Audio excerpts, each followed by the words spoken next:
Hi, everyone. And now we're looking at Choco's forehead.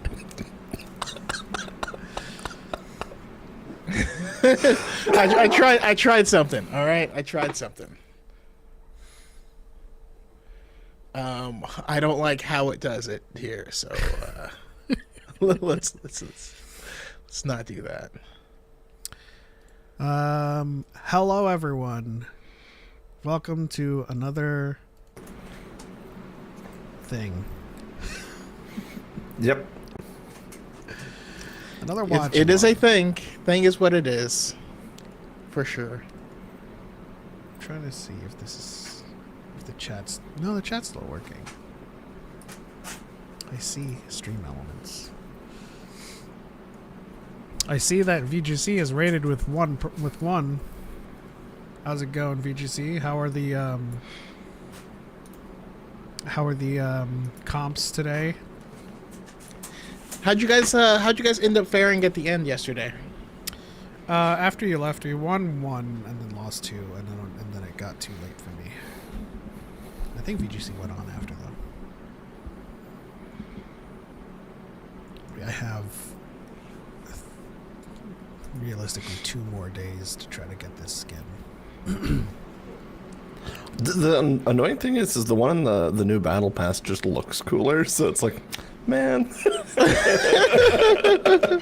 it kind of takes my win out to play it right now. You know what I mean? Like, Yeah.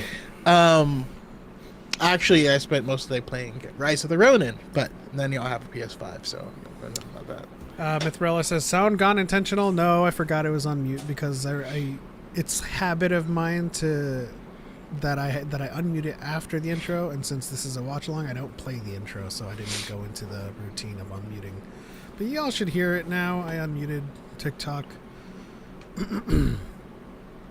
Won 6 in a row just now. Got to gold 3 again. Early play might be the move. Or Dallas servers. Maybe.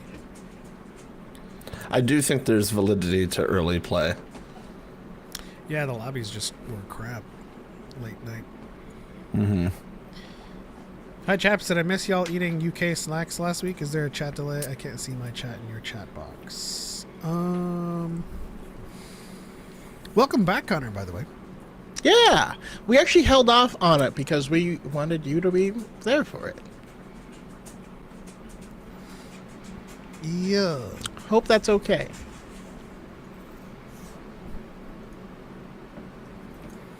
I don't think there's a chat delay, but I am using a new version of social stream that... Yeah, let me try sending one in YouTube.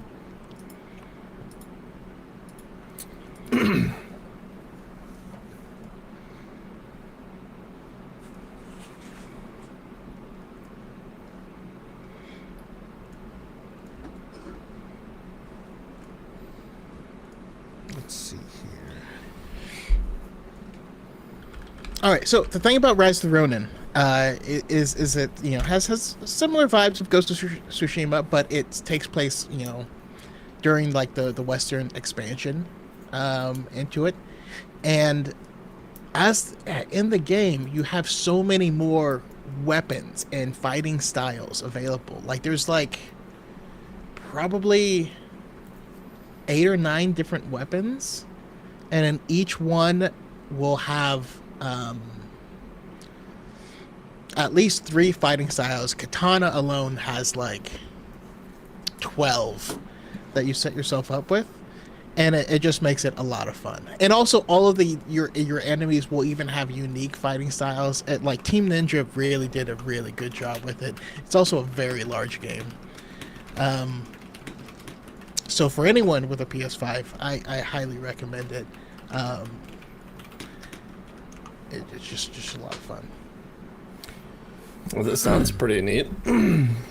I actually made I swapped my because you can I mean in like they put every quality of life feature in this as well, which I love. So you know, you can have it set up to automatically pick up the pickupables when you walk over plants and stuff that where it's an option and stuff like just minor stuff like that, which is super nice. But and then with your gear and stuff, it all looks different, but you can still make yourself look however you want. So for a while I was running around and I made myself look like a full-on English gentleman with a top hat and all this stuff, and my fighting style was bayonet fighting, so I just fought with a rifle. So you're using moves and stuff, and you will trip someone and then shoot them in the face. And so I'm playing this samurai game, but my weapons are a rifle and a pistol, and I'm just running around being a gentleman menace. It was fantastic. That's that's wild that there's that much diversity in play style. You just wouldn't expect something like that, like bayonet fighting. It's great. It's super fun. Well, TikTok and Twitch is working. I'm gonna have to look at this at a later point, but just know that we can see the red play button chat, even if it's not showing up. I don't know why it's not showing up. It's pissing me off.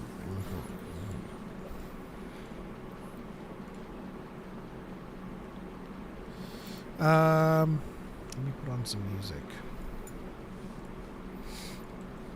because it just sounds like an office building. Mm-hmm.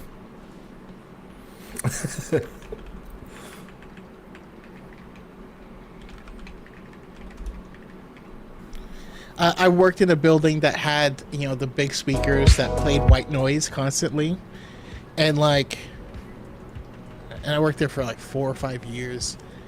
And it messes with your head. I don't know, man. Mm-hmm. All right. Going around the room, going around the chat, I need some predictions. This is somebody once told me. Come on, Cal. No, I don't sing unless I'm intoxicated at karaoke. So then I sing. So Connor, just to answer your question from earlier, before I got lost in trying to troubleshoot, we actually decided not to do it because you weren't around. So if you're back, we can definitely. I think what we landed on is we are going to do special episodes for tasting different cuisines. So we might actually go live from a restaurant trying different cuisines. Man, that sounds fun. Is tonight the last one? No, it's the second to last one. So what we found out, or what Choco found out, is that this is supposedly DYAD's episode. So I need to go around the room, get some data on what people are thinking. Some possibilities here, of course, is either trained and then kind of burned out, or tested to be one and failed. Order 66 survivor, which kind of is losing its luster. So what is everybody thinking with DYAD, Nana Wood, Crimson Jack, Silvo, Guy? I mean, listen, we have him set up to where he clearly is a former Jedi, or at least knows certain things. But the way he presents the information tells me he took the wrong lesson from him. So he didn't make it through his training. So I'm going to go on the limb and say that he's one of the younglings that left the Order. I'm going to say not even Order 66. He was a youngling who just decided to leave because a lot of people don't realize you can just stop being a Jedi whenever you want. And so that's what I'm saying. You think? I'd like it to be that. You think possibly one of the Lost 20? So the Lost 20 were only the masters that left. There were more people who left. Yeah. What if he is a master? Though? I'm just kidding. What if he was a master? Okay. Isn't Element accidentally muting the audio on the TikTok version of this stream when it began a case of him using force deafening? No. It's just accidental stupidity. Had a moment to own it and make it something cool, but too honest. Cal, what do you think? Honestly, I didn't really put too much thought into it because I didn't know that this was going to be solely a DYAD kind of themed episode. But so that was my original theory, was that it was going to be primarily focused around him for this episode. But I guess for me, I kind of felt like he almost seems self-taught in a way, like somebody who was force sensitive, who through being a pirate found Jedi texts and things like that from someplace that they plundered somewhere, and was self-taught, which is why he quotes very, like, I don't want to say poorly, but like kind of cliche in a way, because it's like he has the Cliff Notes version of being a Jedi, but he's not actually a Jedi. He's force sensitive and has learned He got the Dr. to tune Seuss into it. Oh, focus determines reality. And so for me, he seemed like somebody who's force sensitive, but not formally trained. Which is why he goes, I never technically said I was a Jedi. Right? I do see that happening for sure. For me, I see it as something to where he's self-taught in some way. Interesting. Choco, you were going to say something? Another note on that too, because we see him when he sees the lightsaber kind of take, like, to me, what seemed like oh, finally one of those that I've never been able to like actually build and use that I've read about. Right? Yeah. So like there was something there to me in that way. Could I be wildly off? Most likely. His name is Car Vaster. No! Kenny says the kids get home, warn the parents, then the pirates show up. He's one of the lost, a Jedi who left, found out about Order 66. Hondo found him and trained him. Hondo? I mean, yeah, trained him as a pirate, maybe? That's another thing. Are we ever going to see Hondo? Hondo has enough experience with Jedi, too, to know enough to have the platitudes memorized and stuff like that. No, you don't do that. Exactly, right? So like, I can see that. Why is your ship named Katuni? That is a story, for sure. Sorry, just the way you went into it felt like the one guy from Return of Lawa, cookie, yeah. Like, it had that kind of timbre. Honda trained him, played it off as he was a close personal friend to a Jedi. He knows what he's doing. Interesting. Harith says Order 66 Survivor. It's still a possibility. I'm going to be very specific with this. I do not want him to be an Order 66 Survivor. I want him to be a youngling that was like, the pressure got to him, or it's like, I don't feel like this is my path, and they went out on their own. Recently, there was the Obi-Wan comic, right? The 5-issue miniseries. Like, the first issue is about like a friend he had in Order who decided to just go off and do their own thing. We also have someone who did that in the Legends story, who kind of became a pirate, and they were force sensitive too. And so they know the basics. So they're self-taught, because I do think that unless you are kind of like naturally have a better connection, it's more difficult to just make things float or articulate things, without with zero knowledge, Mm-hmm. But I don't know. We'll have to see. Yeah, my take, as usual, has something to do with the larger universe of Star Wars. I think to some extent he is, to Choco's point, a youngling, or someone who trained but left, but heard about Order 66 and tried to help, which is why he is one of the names on the wall of the path. But he's not a Jedi. He's just helping the survivors. And that, of course, smuggling people and doing all of that led him down the path of piracy, maybe. We'll see. Yeah, mine is less to do with the greater universe, but I just think a storyline in which there's this little kid who's coming from this treasure planet, right? The goal of all pirates is to find this planet, and he's bored of his life there, and he just wants to go out and have adventures and be a Jedi. And then you could have Jod be a kid who had that life, who said that this isn't for me, but is now looking at this young person idolizing that path. I think that could make them have an interesting dynamic together. Yeah. So I always approach it from a storytelling perspective of what I think might be an interesting dynamic.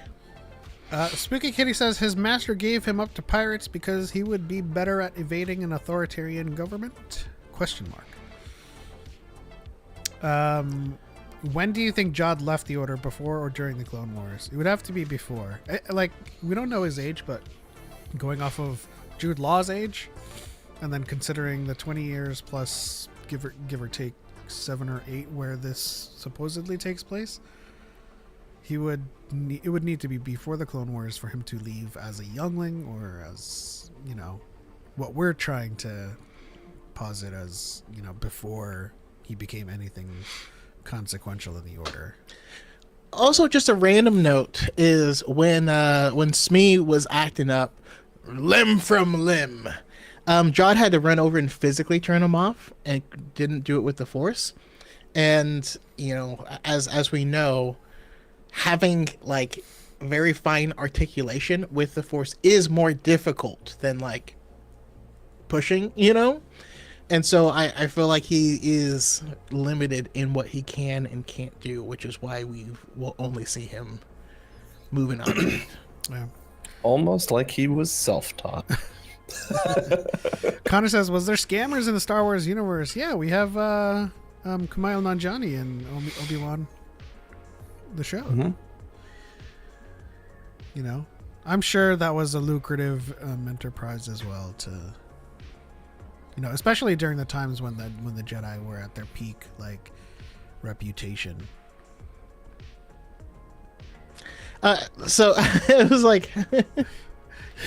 did someone we also had Cad Bane pretend to be a Jedi as well in order to kidnap children. But the way you read it, Pep, was just scammers. I was picturing on the HoloNet you have people who are I'm a Hapian princess and I need money. I have the money, but I need you to send me money so that I can access my money. Don't worry about it. I want to see those scams in Star Wars. Yeah, I just read the first sentence, but the second question was, were there people pretending to be Jedi? So I was just yeah. KG says penultimate time. Yes.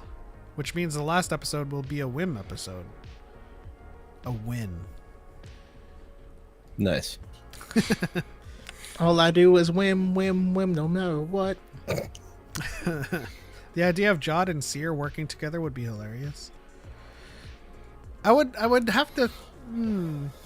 It depends, because the names on the walls don't specifically point to people working together, just kind of passing through and leaving their mark, just like Quinlan leaving his.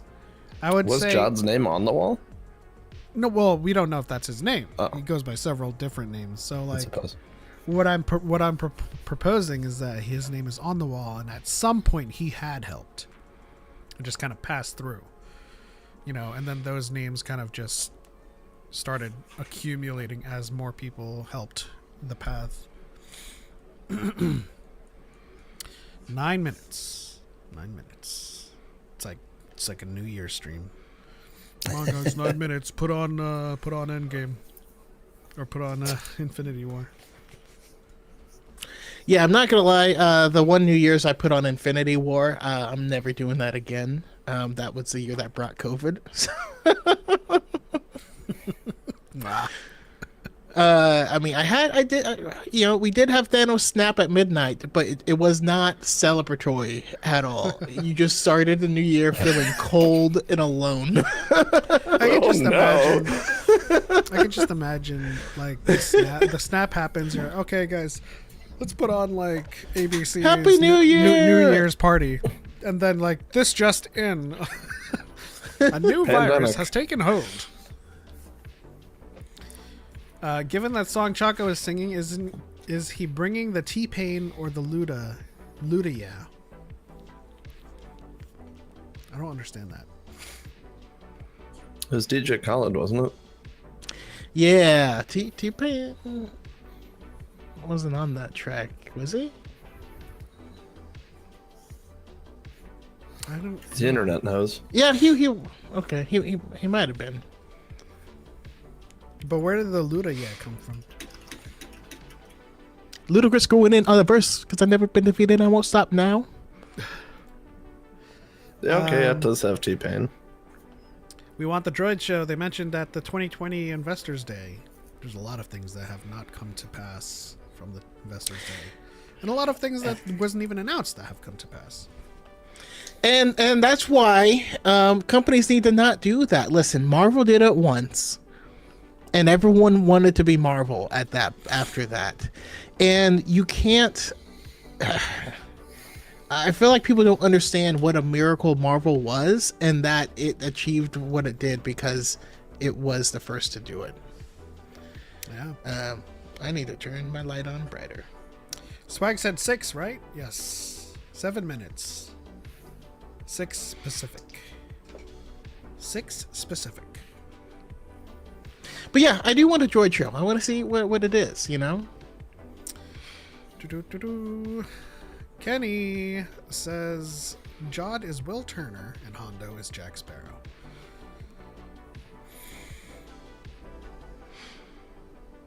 Why?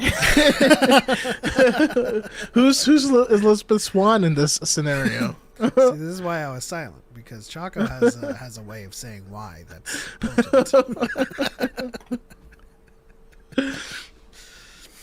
Sorry, I don't mean to poo-poo on it, but like I'm always asking for a reason.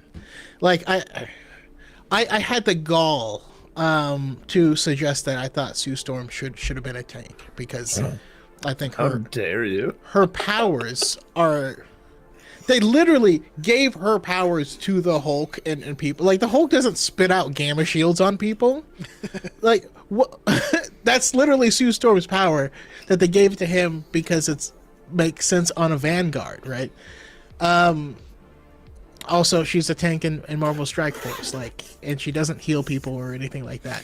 And people are like, nah. And you're like, okay, then why? It's obvious that she... She's always shot like, healing beams. Okay, but why?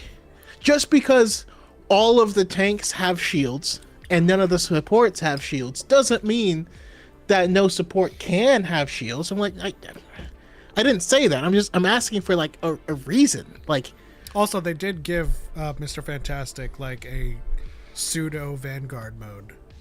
Yeah, I'm honestly surprised he's not a Vanguard, if I'm being completely real. I genuinely thought he was going to be. Because he's got the disruption, he has big beef boy mode, like...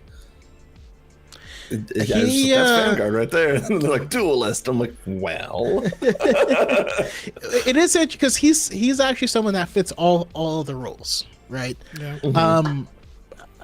I think he's the only person. A new category of character that just says pure flex, like augment or auxiliary. That can kind of utility. It's not. And it's just a bunch of sport. It's not necessarily someone that can be a full healer or a full DPS or a full Vanguard, but can possibly kind of aid in those roles, and it would kind of change up like the comp like mentality.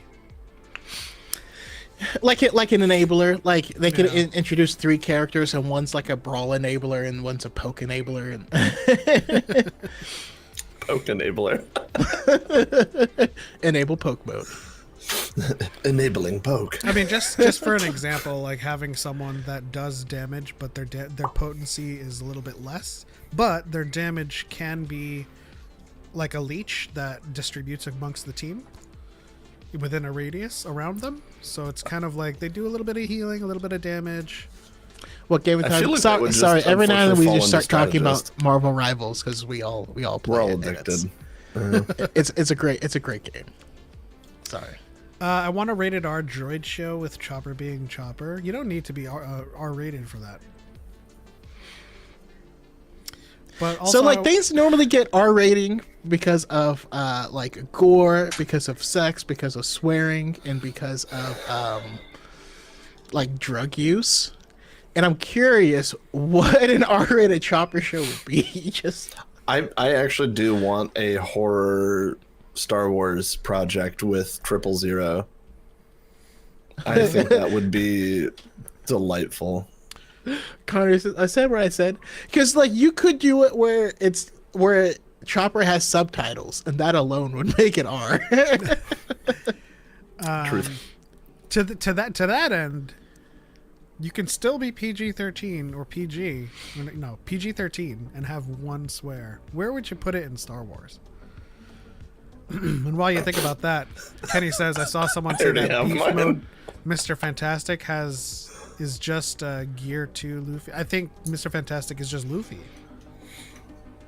He's got Gum Pistol and Gum Bazooka and the beefy mode. Yeah, I think that might be the other way around, though. What, Luffy is Mr. Fantastic? Yeah. Yeah. It's like I'm just saying, Mr. Fantastic's been doing this stuff since like the 50s. yeah, it's like saying She-Hulk copied Deadpool. Yeah.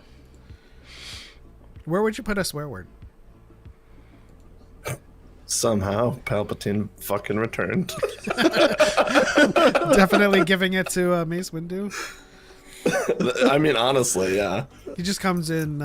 It's like, you are under arrest, and then he's like, I am the Senate. So, the fuck you ain't. And then, oh man, I can only imagine. I mean, I would give it to like Seishi Tin in that moment.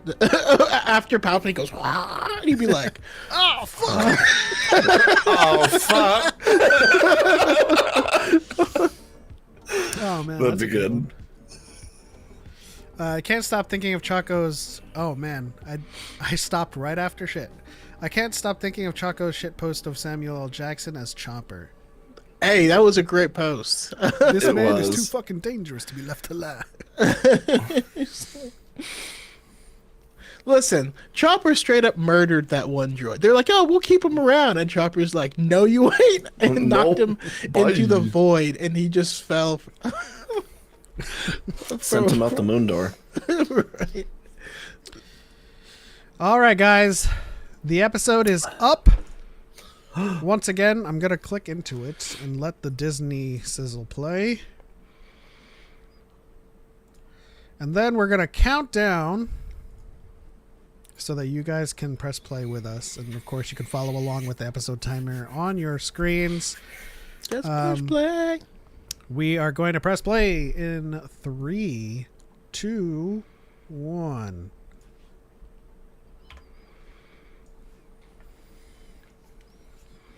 Give Nemo 5 minutes. We're not skipping the recap, so you have about 30 seconds.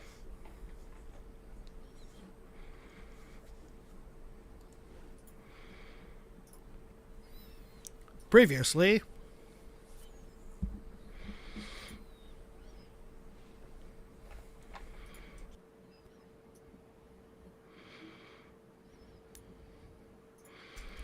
best moment of the series so far? Was I the only person that was really feeling Toy Story 3 when they're in the incinerator in that moment? 100%. 100%. I was too.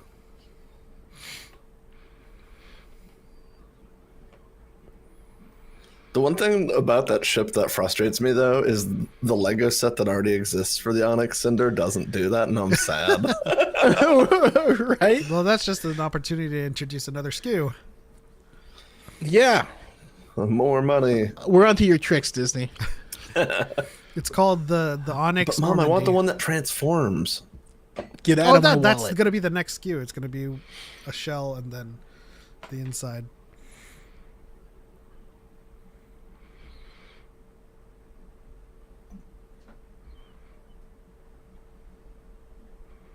Oh, we're already in the flashback.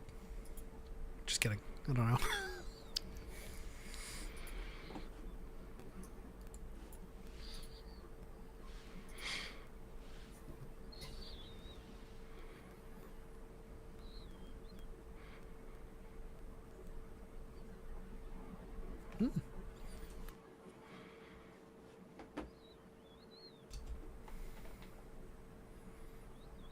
Oh, Choco, what's the chances that their barrier is like an offshoot of the storm wall? Ooh. Could be based on the same technology. No, based on the same technology. I would like Yeah. that.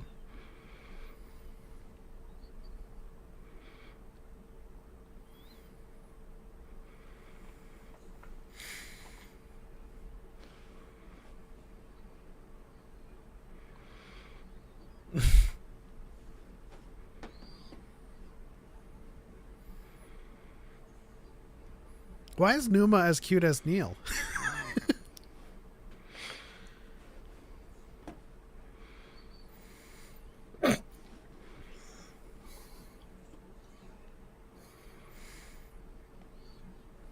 The Fumblerooski. Yeah, right. All I can think about right now is Clint. Give it to me.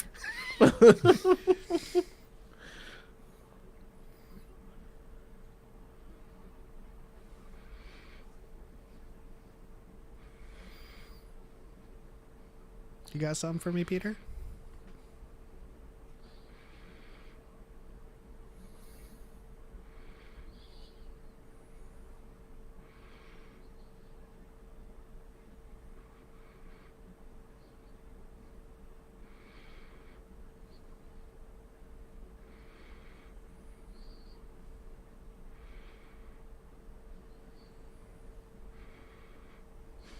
Zap.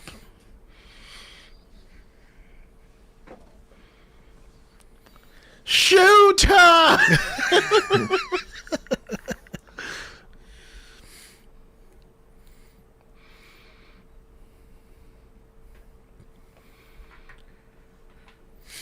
Our movie references are on point. Look at that. It's so sleek.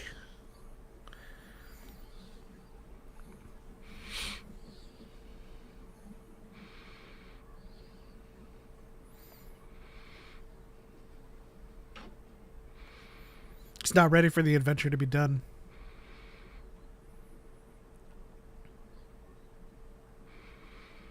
Well, he got that stink face. Jod was a dick.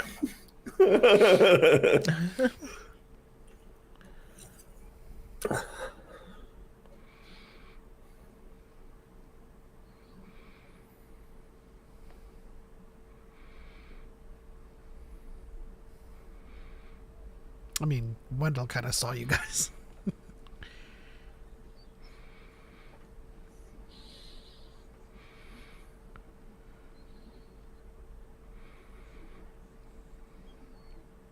I thought he was going to push it again.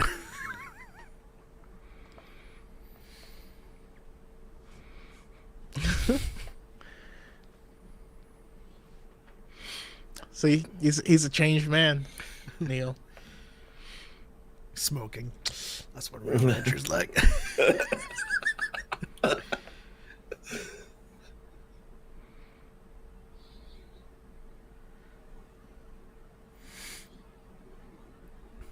They took the whole ass port of Borgo, huh? It is a swirly planet.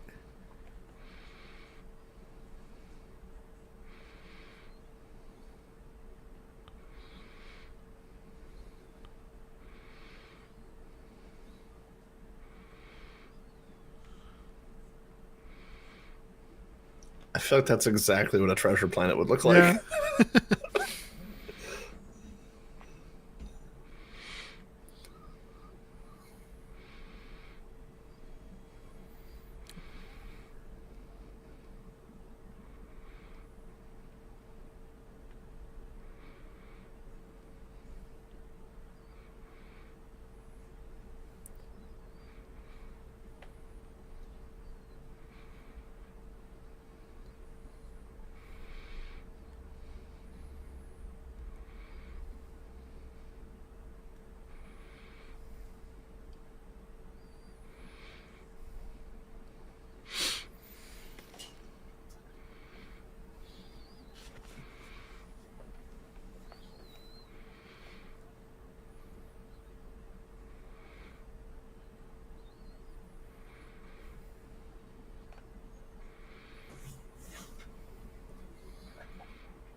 I mean, if I was Jod, I'd be like, send me down in an escape pod.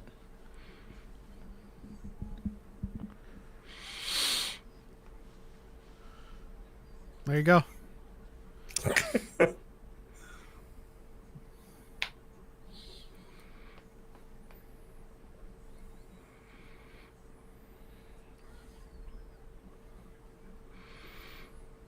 Look at that brave volunteer. Walking out like Armageddon. Comms in. I'm ready to fly.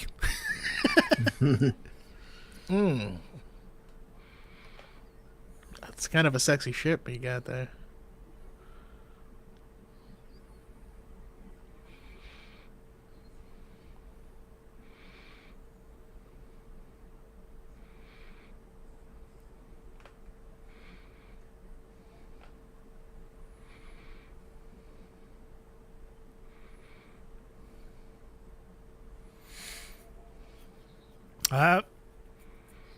That looks like a storm wall to me.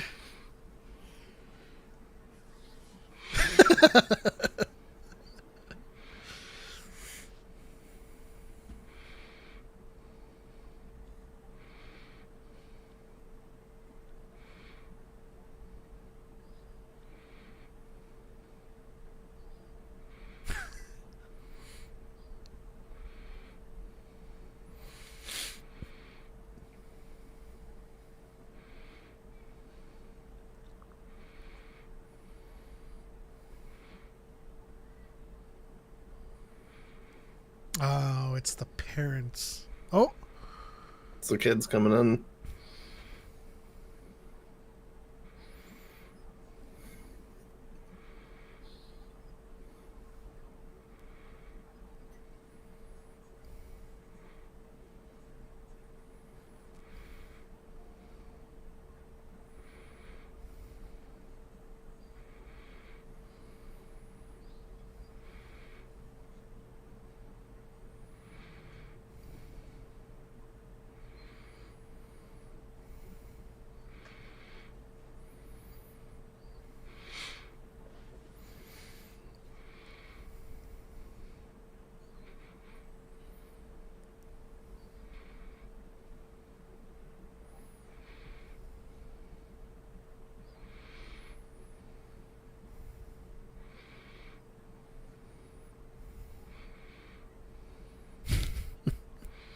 God, that does look so sick.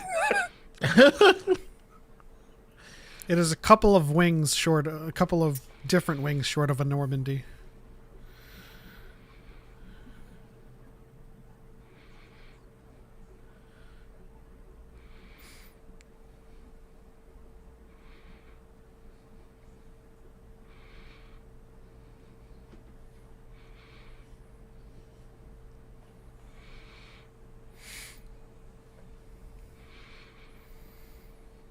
The crew's gonna come out and is like, "We hit you."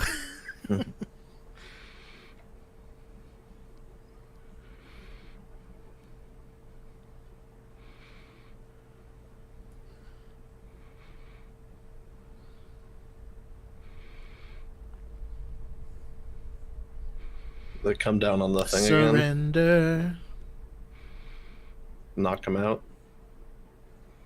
Yep.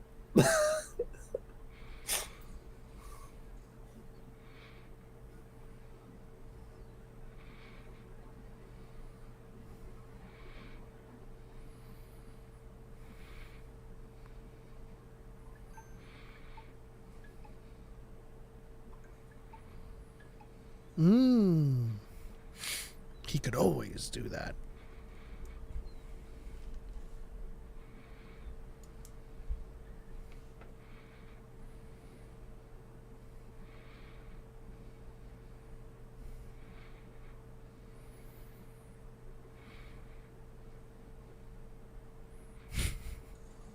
Oh! Well, he ain't gonna be in Rush Hour 3.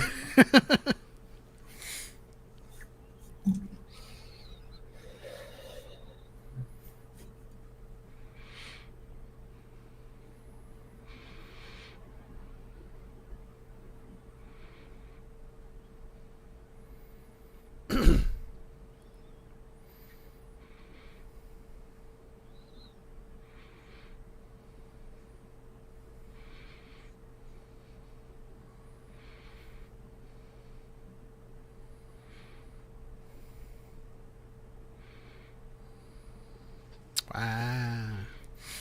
I mean, he did kill him, invoking the code, I suppose.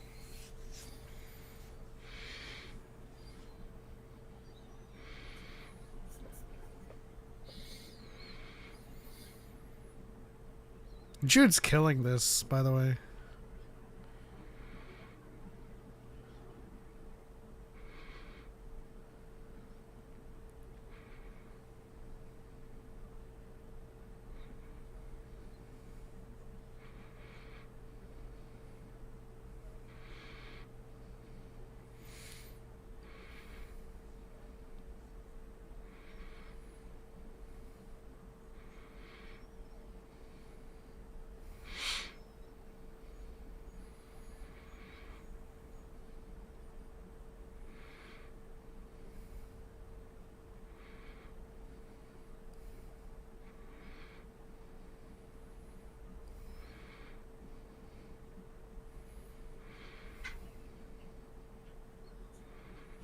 Oh.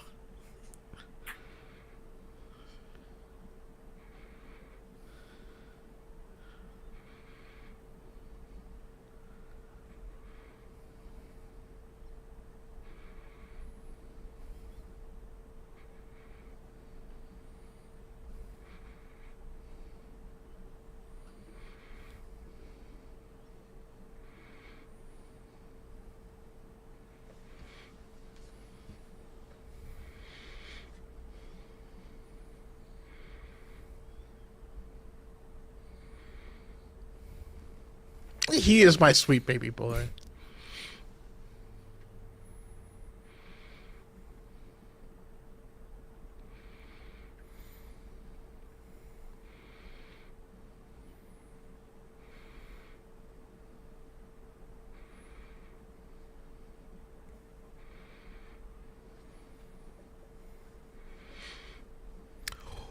Who's the emissary?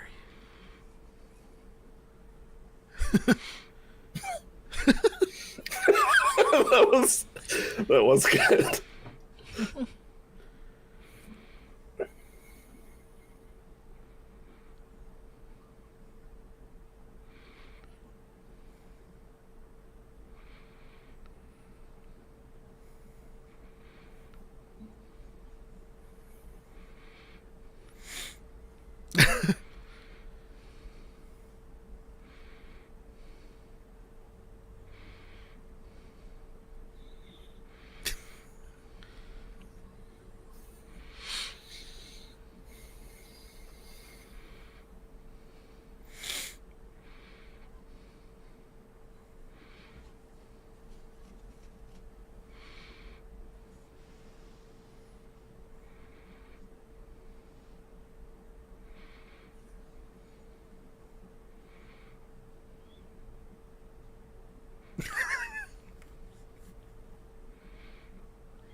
I feel like somehow Smee is like cow coded. What could he be referring to? It's close enough. Like, is there a pirate code for claiming it for kids? No, I think to unclaiming it, like, close enough.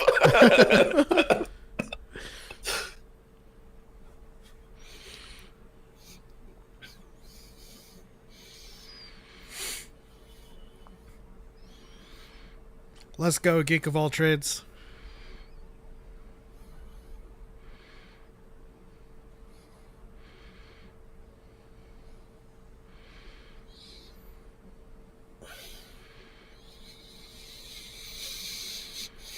Well, they still need the Republic emissary to tell them how to get through. Oh,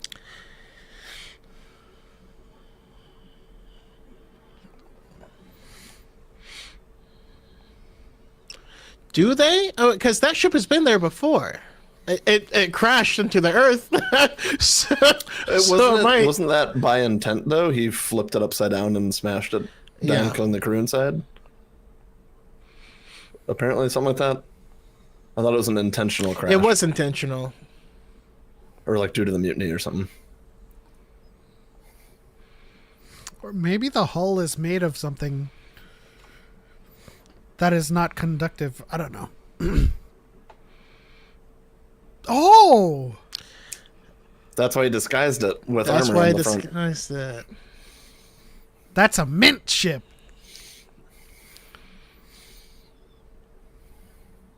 We're looking at an old Republic ship right now. Right? Mm-hmm. But what kind of mint chip? Is it like spearmint? Peppermint? Definitely spearmint. Because it just cuts right through. Why does that make sense? Oh my gosh.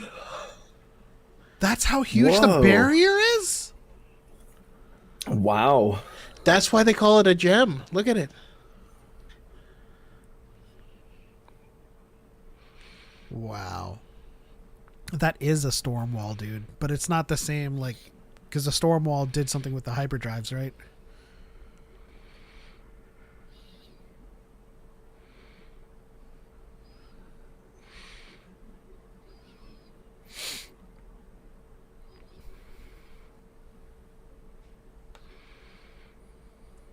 Worth it.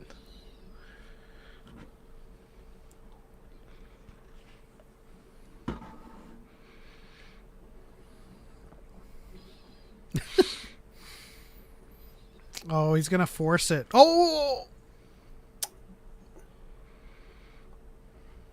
I forgot about that. I did too.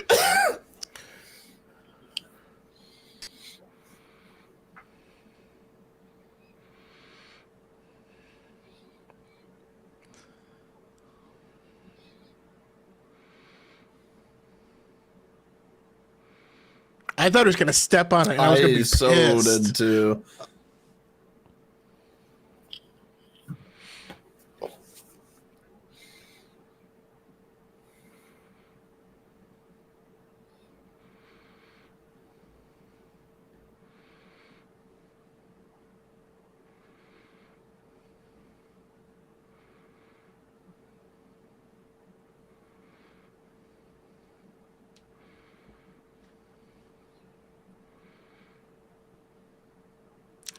Do you think Wim's gonna force pull the lightsaber to him? I think KB's gonna. I mean, just kidding. Maybe.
Oh, it sounds Old Republic.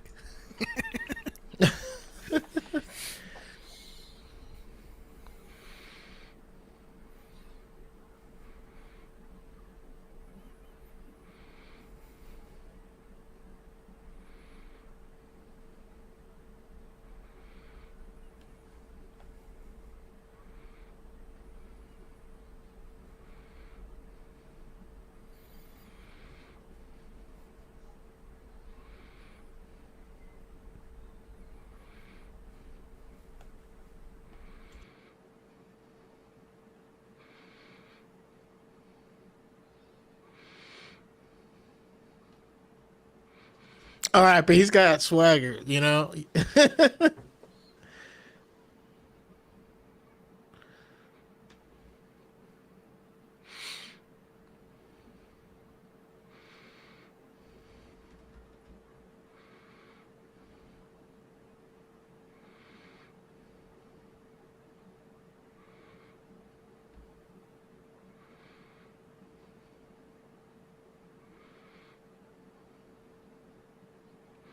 It's the mural.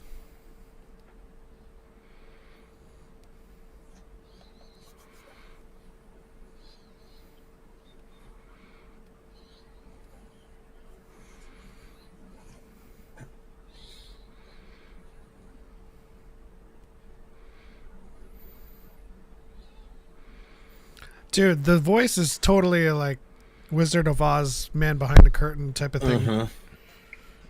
Or in this case, not a man.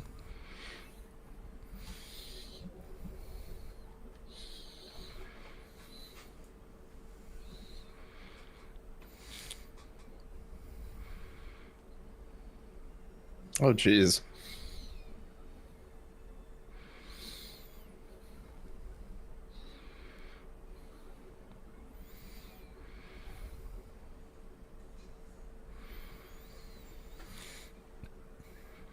That's secured.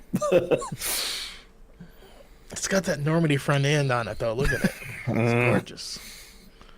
Talk about a boot. I want a ship like that in Star Citizen now.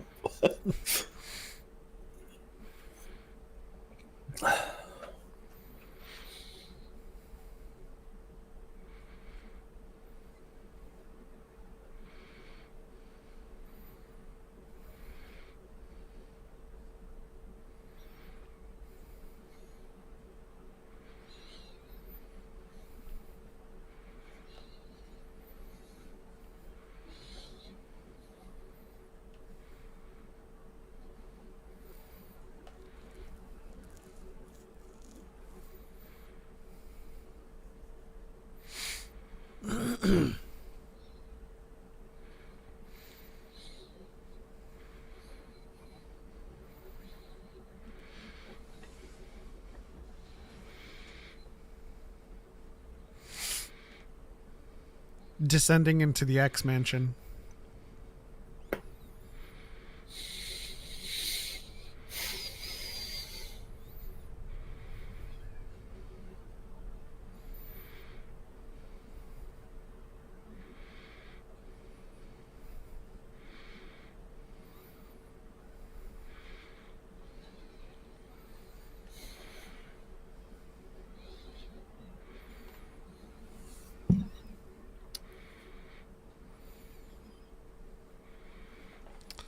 This is so cool.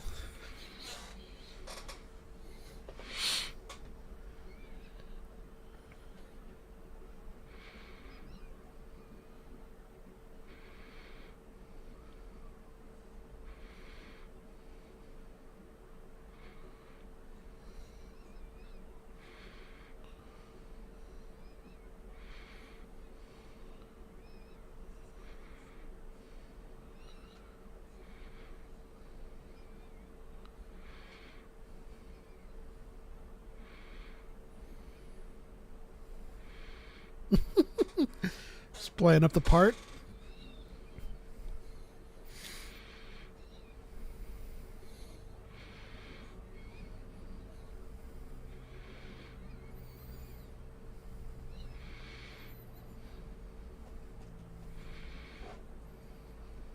Oh gosh.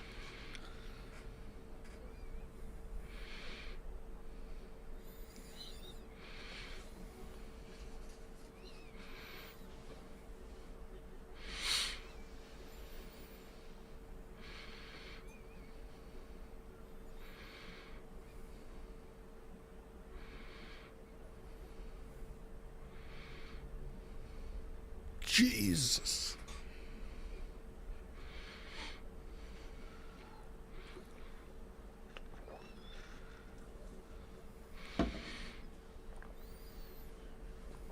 Man, you could lose the Ark of the Covenant in there. I mean, just one crate of those. Imagine how much it's worth. Mm-hmm. He's about to cry.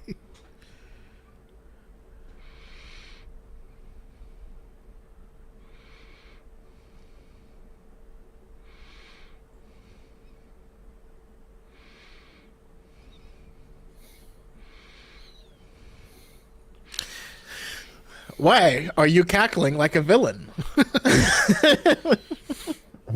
Now pick up each one of those.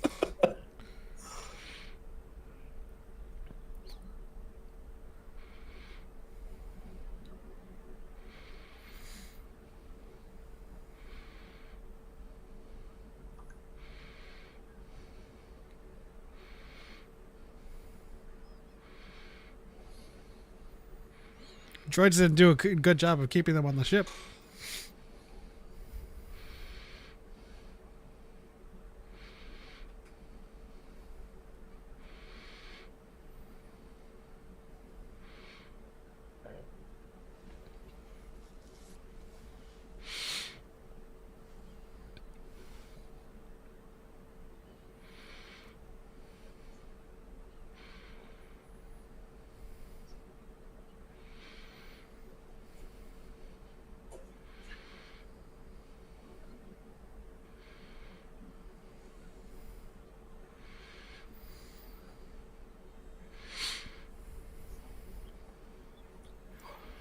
Of course, because it wasn't the...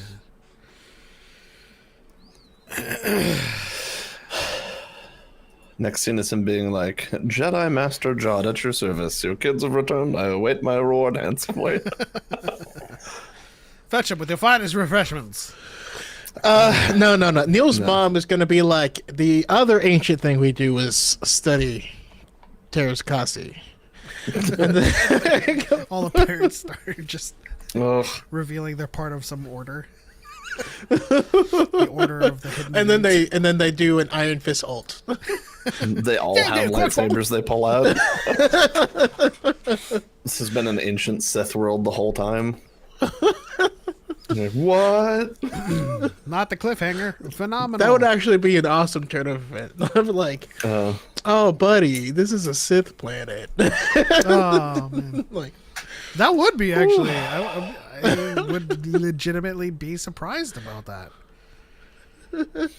and then it pans over and Plagueis is in the corner. just saving time. From inside the vault, and that's how he got out. He's already in the vault.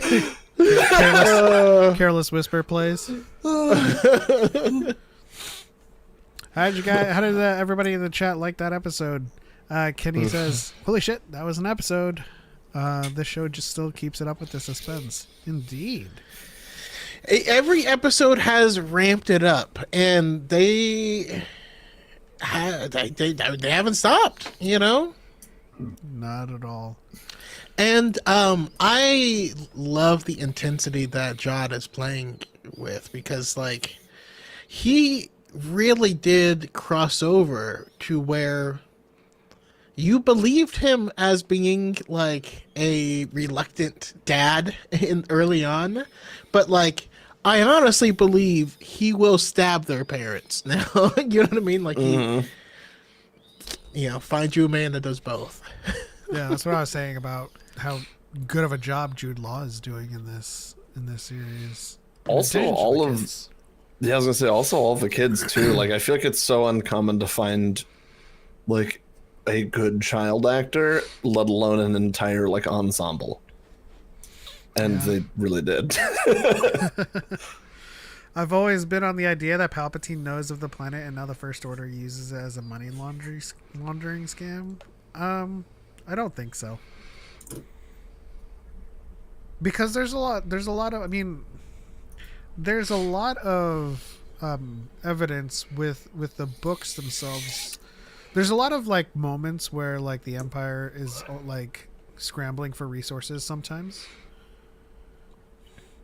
You know what I mean? That and also I feel like it's pretty overstated, Palpatine's involvement in specifically like the First Order, because he was the catalyst for it, but he wasn't running the First Order. You know, he's a shadow of a monster trying to not die right now. Yeah. And we also have Bloodline, right, where there is a spider on my screen. We also have a Bloodline. I was like, I don't remember that in Bloodline. We also have Bloodline where we know where they're getting their funding from. Yeah. I mean, but also I'm pushing back on it because it has luster because it is something that has been hidden since the Old Republic. So the fact that like even like they didn't even know about Alderaan or the war or even just the takeover of the Empire, like I feel like it has to be an automated system, which is why like they're like, oh, the Republic emissary is here, like lock them in, let's go to the vault, it's all like according to plan. But there's a reason why the vaults are so full, is because they've just been printing and printing and printing and printing and printing all of this currency for such a long duration while hidden away, but they never received contact back from the Republic. And it's just an automated process that's being handled essentially almost like by AI or the droids and stuff like that. And there's no real supervisor. It's all just an automated script that's running based on whatever. But because no one ever came back, it's just been life as is. People have analyst jobs that they don't know entirely what it's for and all of this stuff. And it's just to keep the same machine running. It's a self-sustaining, self-running system. Blue Eagle Gamer says, the voiceover comm sounded very Imperial. Well, here's something that we really need to take into consideration. People having those British accents existed before the Empire took over the Republic as well, right? We have Yularen. He used to serve the Republic as he had that accent well before he became an Imperial officer. So Tarkin served the Republic as well. And they even used it for the ancient, like, Sith Empire in the Old Republic and stuff like that all the time. It's just kind of been, like, typecasted as the bad government accent. Yeah. Sam says, makes sense that this is all automated. For sure. Like, the whole thing that they don't even have a verification system. Right, they scan the ship and it's like a Republic emissary is here. He comes out of the ship and the droids are like, "You are the Republic emissary," and he's like, "Yeah, that's me." Like they're not. There's no like paperwork. There's no ID. It's just like they accepted him completely as the emissary because it's something that the system just kind of like runs automatically. Mm-hmm. They're working on 100-year-old protocols. Yeah. Mm-hmm. Not maybe more than that, right? Because 1,000-year protocol. I'm arbitrarily assigning this because it's an Old Republic thing. Probably before 1,000, to be honest. It's been running since before 1,000 BBY. And which is why they have over 1,000 vaults that are that full. But here's the thing, right? It's because it's been running that long, and that's why all of the other planets have had so much time to go through generations of like decay, so socially and kind of civilization wise. Like, let's say, and just structurally, there's like the 9 jewels, right? But we've only seen at Akron that is just kind of teetering on this societal kind of confrontation between two factions, but that could have happened over hundreds of years on the other planets as well. And it's kind of like, because if we remember from the map, from what we translated, at Aten was the 9th, so it is the youngest planet in terms of the jewels. So if this system was put in place in the Old Republic about 1,000 or so years ago within the Old Republic, then it is like the last bastion of a working system in which all of the other jewels kind of decayed, you know? Which Yeah, also I mean, explains decayed, or they just weren't. A message got out. Its existence was discovered, and therefore, it set everything loose. And we know that inside of the manager or supervisor's office exists the coordinates to the other jewels. So like it's if one gets discovered, then kind of they all can be. But it's interesting that they said that Republic emissaries would know of its existence, and that they were going to tell the kids when they graduated, the secret of the planet. So, I mean, it's not a secret to the people on the planet. They know that they have to keep a secret, and they know the reasons why.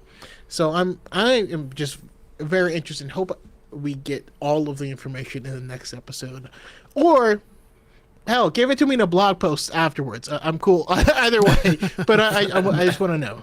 Yeah, I'm curious if it's a situation, because they even showed on like at Akron how it almost seemed like space travel wasn't even a thing for them anymore. Like they've almost evolved as a society to the point where they're just landfaring on that one planet. I'm just curious if it was just due to natural decay like that, because I feel like they would have had like if it was a situation, because they didn't have a storm barrier or anything like that surrounding them at all. Yeah. So I'm curious if it was something where they never had that implemented on that planet. Like Atten was the first one that had it, and then the other ones got attacked and like ruined for centuries. It definitely does look like, at least at Akron's case, all of the in this, like what I would call seaworthy, I forget the term, but flightworthy. Sorry, all of the flightworthy ships, just got destroyed, and there were no since like it was a planet hidden away. It was also a planet that was forgotten, and like Order 66 happened, and like the Empire took over, and nobody was coming to check on these planets anymore. It could have been very well forgotten a long time ago too. So it's not even the Empire that. But space travel isn't a thing on those planets. Like they. No, I'm saying like if they don't have personal ships. If they ever had Republic emissaries coming down, like those ships probably got destroyed. Maybe, but what I'm saying, just for the people on the planet, like the people who are still on at Akron, I don't imagine that personal ships was ever a thing on the planet, because that would be far too tempting. Mm-hmm. And so, I mean, I would even bet money that they don't even keep an emissary ship. Captain Jack probably found one and used that, and as they uncovered the mystery, use that to get to the previous planet. But yeah, I mean, it's a really cool mystery. But there wouldn't be enough ships to take any of the people from Ad Akron off world, so those people would be left there, and there's no heroic people trying to save the population, and they're just trying to get through with scraps. And again, it reminds me of the Lost Tribe of the Sith, where they were just marooned on a planet, and the planet that they were marooned on just didn't have space travel technology. And like, where do you begin if you don't have it, don't know how to make it, and don't have the tools to create the stuff you need to make it? Like, where do you start? It's like watching Dr. Stone. Without Dr. Stone. Exactly. Yeah. Andor vibes with the vault.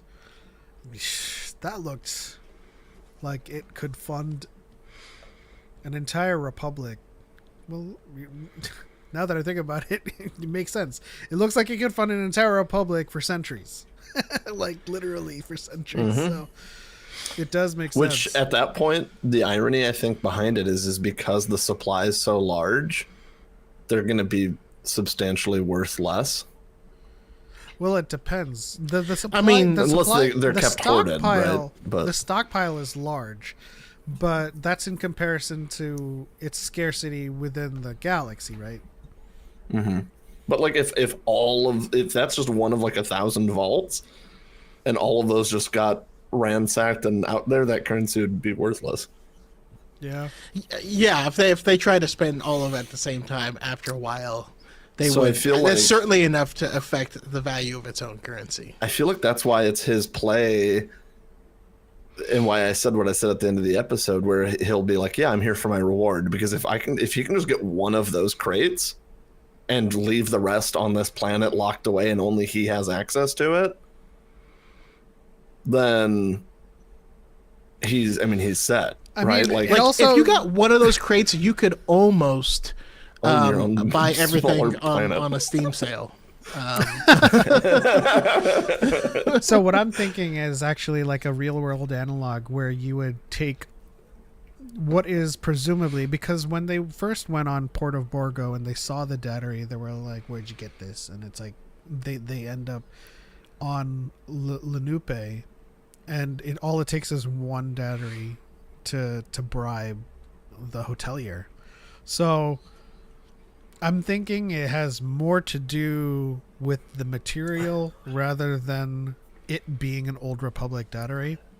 And like the Old Republic used to function on a currency that was made of, for the sake of the lack of a term, this electrum that is now scarce within the galaxy. And so my move would be to take a crate or two from them and just melt it all down into electrum and sell it off for proper currency, kind of do an exchange, and then hold on to all of those. Something like that. Maybe, but like you could also find, an old doubloon, and as it stands currently, it would have more value as a doubloon than it would for its relative value as a piece of metal. Like we just don't know this at this point in time. Mm-hmm. But there is like I would though melt them down and turn them into golden bricks with a Balinese dancer on them.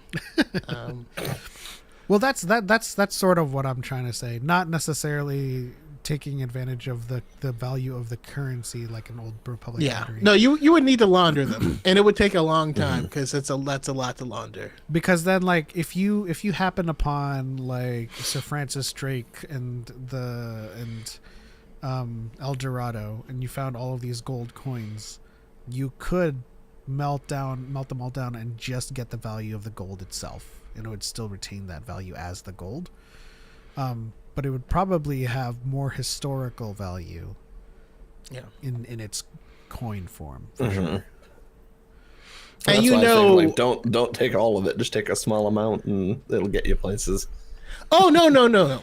Take all of it. Just don't spend all of it. You know what I mean? Like, right now, where are you going to put it? It's there's not really any place more secure than a planet that you have the only ship that can land on it. That's true, but then now you got to like rule the planet, and like there's like people like, man, I just Republic emissary thing. I don't know. I don't, no, just like two crates, the real world analog would be like diamonds. Like diamonds are not rare. It's just that the company value. that has all of the diamonds hoards them and only releases X amount so they can control the value of it. You know? Sure. Woney Chan says we're playing Fallen Order because I just got Survivor and they did so well with the planets in this game. What about the planet in the show? Right? What about the ship in the show?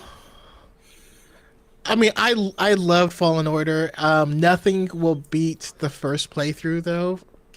I just struggle going back to Zepho ever because the lack of fast travel in that game meant getting anywhere was so irritating. If you didn't clear everything your first time.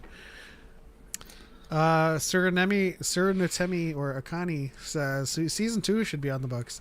I do kind of with this episode, I do see a narrative thread to a season 2.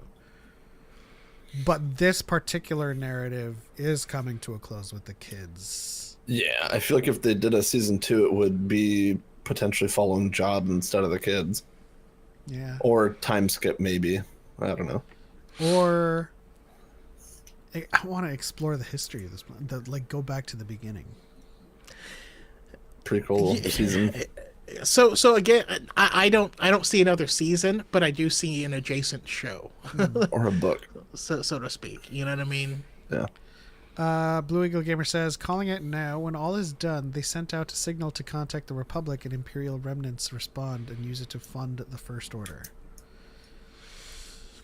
I don't know. I mean, it just to be charitable, that's a possibility, but I just don't see it. Because they're still referring to everything as the Republic. Yeah, I mean, I get that sentiment fair, for anyone, specifically watching the films. We already know a lot about the funding of the First Order, though, in canon. To be fair, though, they're referring to them as the Republic, but no one in the Old Republic ever referred to their current time period as the Old Republic. Yeah, that's what they're still stuck in their time, right? Oh. So they would still call it Republic. Do we know when this takes place? I don't, but After do you Return guys of know? the Jedi, but we don't have After an Return of the exact- Jedi, before First Order? Okay. After Return of the Jedi, purportedly, according to the producers, around the time of Mandalorian, but we don't have a specific number ABY. Okay. So the First Order, we still wouldn't hear anything about it, or it's like for another 25 years. Yeah. If I were to kind of like trampoline off of that idea, Blue Eagle, I would say that perhaps the funds from this planet will have gone on to be ransacked, either by DYAD or by pirates, or however this show ends, and then as a result of it being extracted, it does go on to fund the First Order in the way that it's like, it's appropriated, right? The datteries get siphoned and then they fall into the hands of someone that is a sympathizer. Yeah, so it would work in the sense that like the pirates come down, ransack it, and on their way back they get taken in by Rin Riven Dai's gang. And then they get robbed, just like they were trying to rob someone else in the beginning, which would actually be pretty funny if they just redo that scene. But That's honestly kind of what I was thinking, like, as you guys were talking about, it would be like DYAD or whomever tries to take everything and run, but they run into where the First Order is developing. And it's like, uh-oh. And they just get completely taken in, taken out. They're just like we finally have the treasure, and then they jump out of hyperspace and they're like, what planet is that? And it's like Exegol. There's like or just like they just come up upon several Star Destroyers and they're like, uh-oh. Well, they wouldn't say uh-oh. Well, the pirates know about it. I'm just thinking about the how the planet isn't aware of outside world. Right. So where was the DYAD backstory that we were supposed to get? We got some of it. He knows how to use a lightsaber, at least rudimentary use of it. Yeah, I was hoping for more. I'm genuinely just so curious about his background now, and I think especially with what we saw in this episode, I feel like I need to know now. Well, here's the thing. Because it's like, dang, it's so dark. There's a huge possibility that they won't reveal it.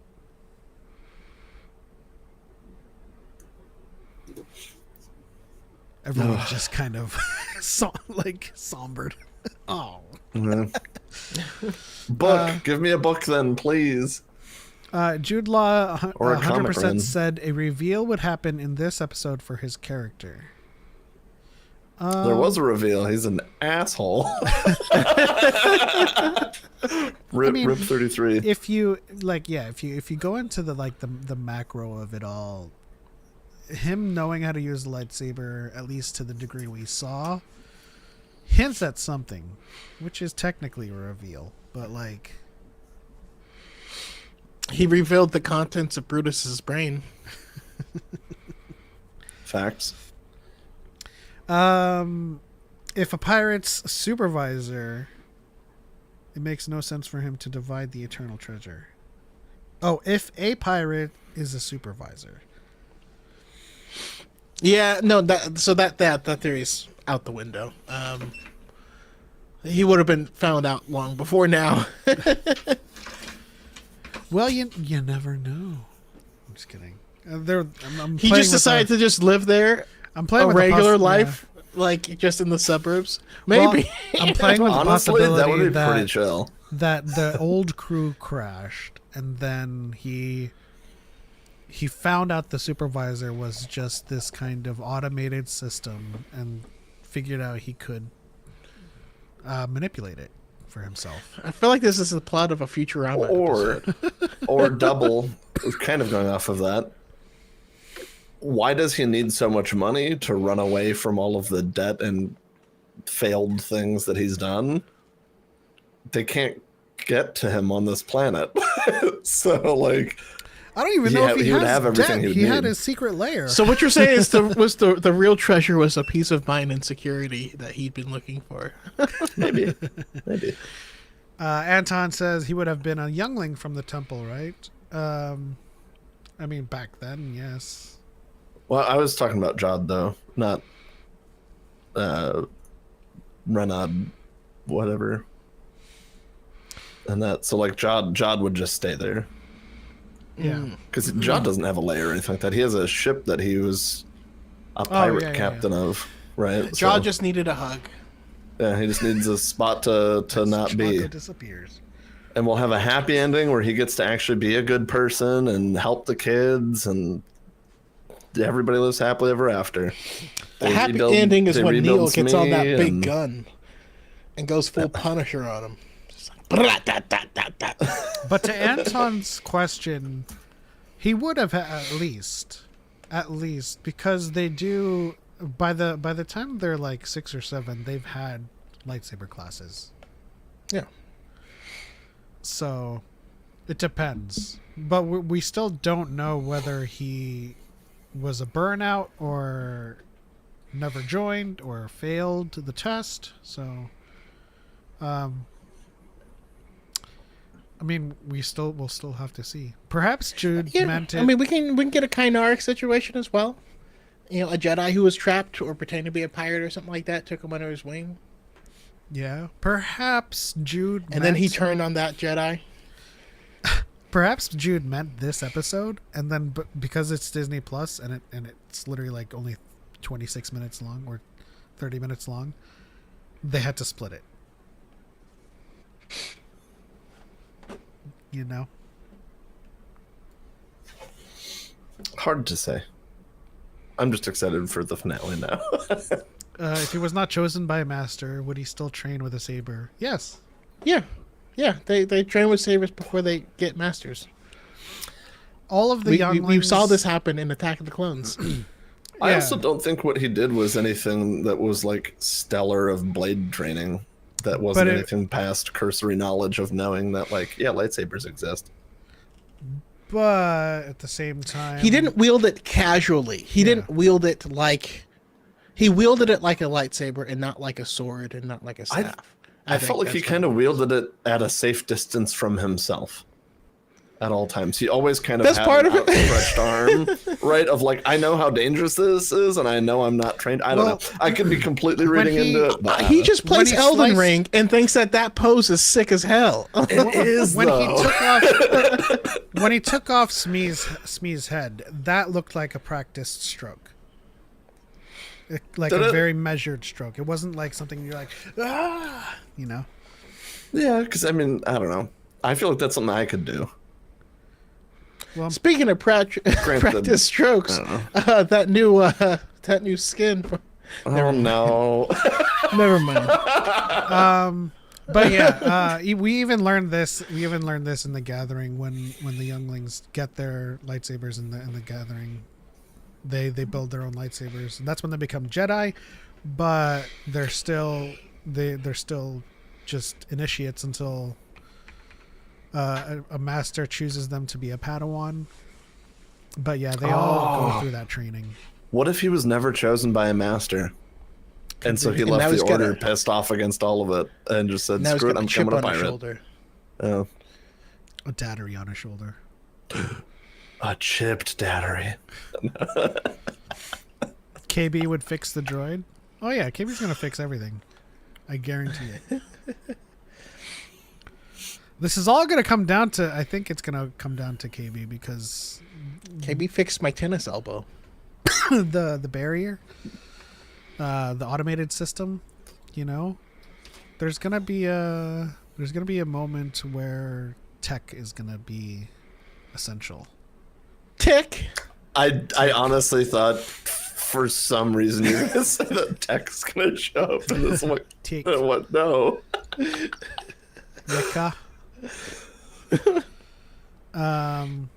Man, again, so this show continually one-ups itself every week. And again, looking forward to the final episode, to be honest. Assuming it's a final episode. Is YouTube chat not showing in the chat on the stream? I see Twitch and TikTok.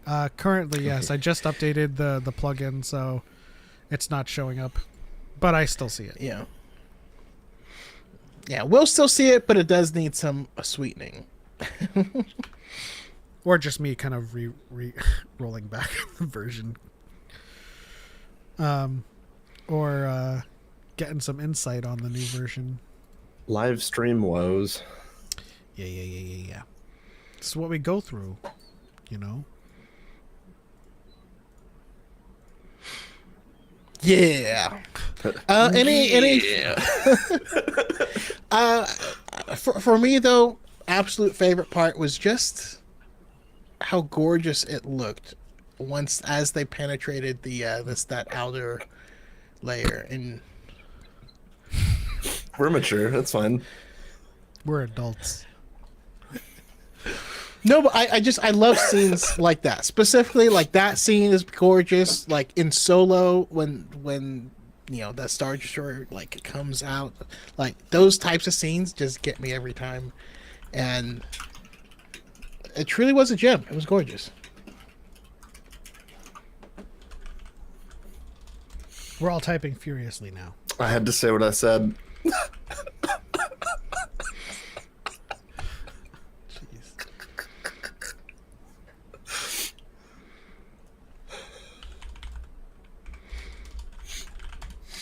If it's not somehow tied to innuendo, it's not it's not normally a Choco quote.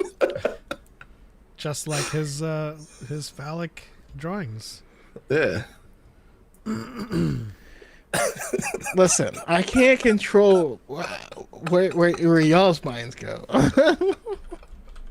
I'm just an innocent good boy. Just like Neil. What so delightfully adorable. I saw a shirt that had Neil on it that just said, "I want to go home." And I'm like, I've never related to a shirt more in my life. What's the next series or even book we're getting? I think The Mask of Fear, right? Ooh. I'll have to. Vampire: The Mask of Fear. That should be next month. That is coming soon. Yeah, by Alexander Freed. Mm-hmm. I'm super excited. I like how that man writes. Ooh, he does war and politics phenomenally, and interpersonal conflicts. But in terms of series, I think Andor's next. Season 2, right? Or Visions? Yeah, season 2 of Andor. I mean, obviously, we do have another season of, non-canon anime stuff. Visions. Yeah. I didn't know there was another season of Visions coming. I'm really excited now. I love Visions. Yeah, then this one, they went back to the anime roots. So season 2 was stuff from all over the world. This one's going back to the anime studios. Do we know what studios are releasing shorts? We do. They did announce them. I just don't remember. Fingers crossed for Mappa. Beyond that, Mappa is one of them. Really? I didn't know. But now that I know. And if you don't know, now you know. Beyond those books and series, High Republic is still going. It's a couple months out still, but we are entering Wave 3 of Phase 3, which is Trials of the Jedi. And that one should start, I think, in either April or March with Claudia's Into the Light. Which, I'm just about finished with Defy the Storm, which I put off for a long time. Now I'm going to go on to Temptation. I really need to get back into the swing of the High Republic. Same. I'm still on Phase 2. You really need to read the unsold book I censored. I will! But I also really got to read these books too. As well as Alphabet Squadron. This is also true. Comics, Battle of Jakku comics still releasing. Yes. And Legacy of Vader and the Rise of Skywalker adaptation. And Ewoks releasing now. Let me just say this, guys. And this will probably be a short. We are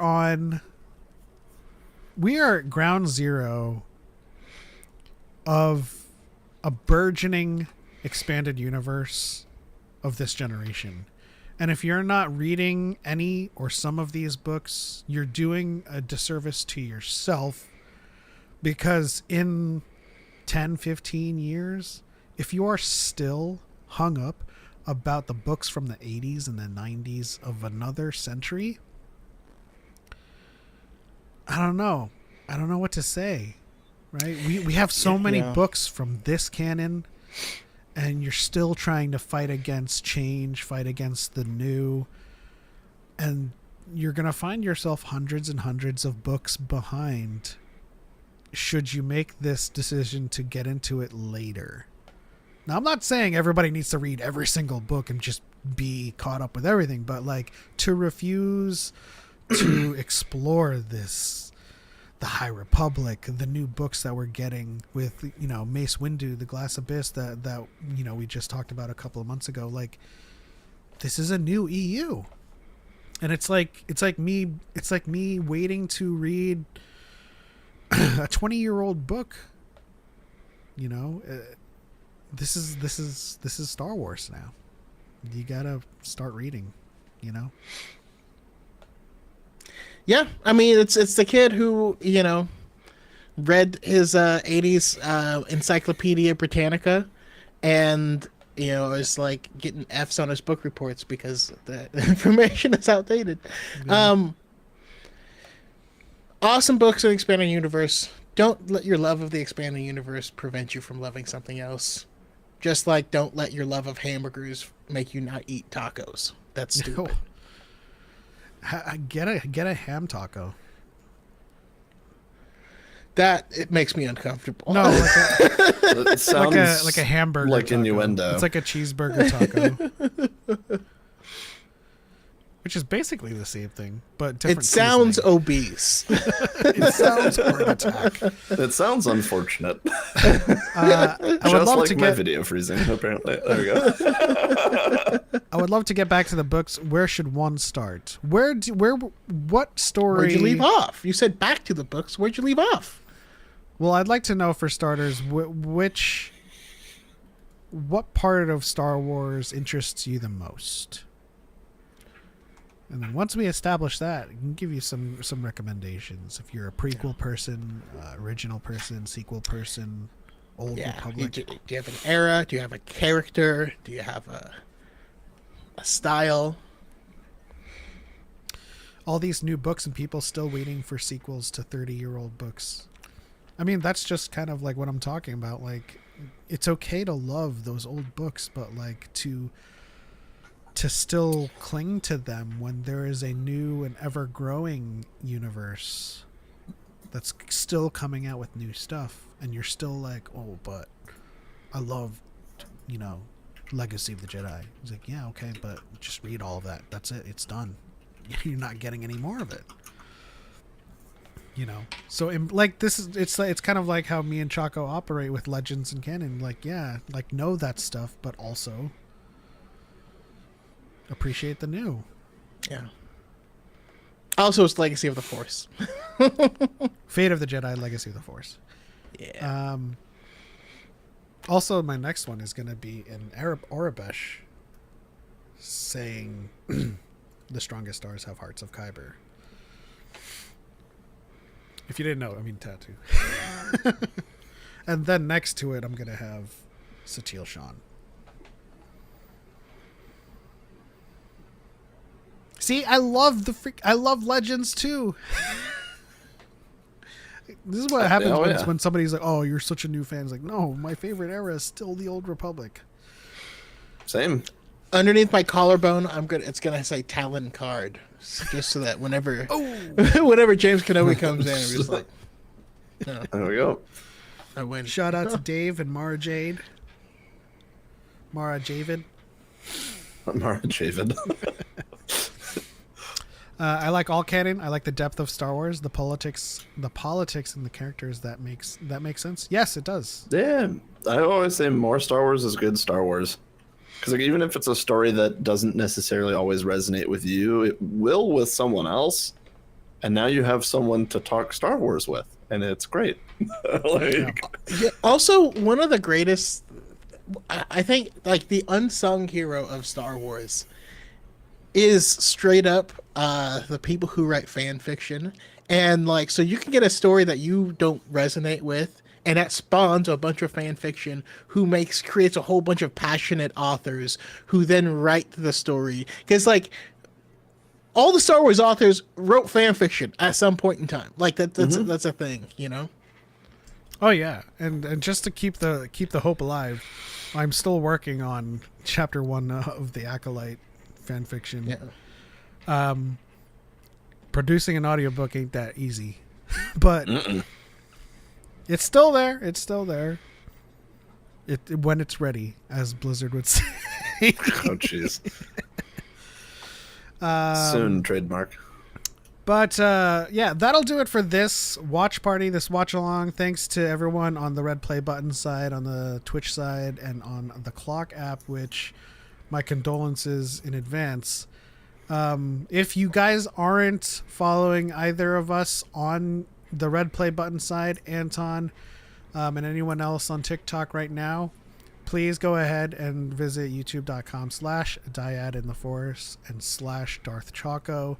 Make sure you're following us on Blue Sky and Instagram so you guys don't lose sight of us if and when, perhaps, I don't know, the other app loses it. We're still going to be going strong on these other platforms as well, so make sure you follow us. And give our friend Calfor a follow on twitch.tv, who streams games. A lot of stuff. And Games, painting. I might be taking a shot in the dark, but he might stream Rivals as well. I don't know. Rivals seems to be this new kid on the block that's kind of like, I don't know. Nobody plays gaining that. traction. Dead game. Just gaining a little. They bit have of like traction. 3-second long queue times. It's a dead game. Yeah.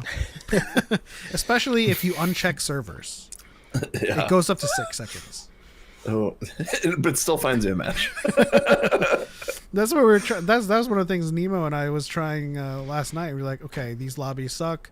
Let's just go to North Virginia only, and then it took like 8 seconds. Truly a dead game, but yeah. Thanks, guys, for joining us and hanging out with the chat. Thank you to Cal4 for joining us on this watch along and this reaction. That's it. On to the next one. For Light and for Life. We are all vaults. I don't know. We are all the gems of our own galaxy. And may the constant jabber, jabber, jabber be with you.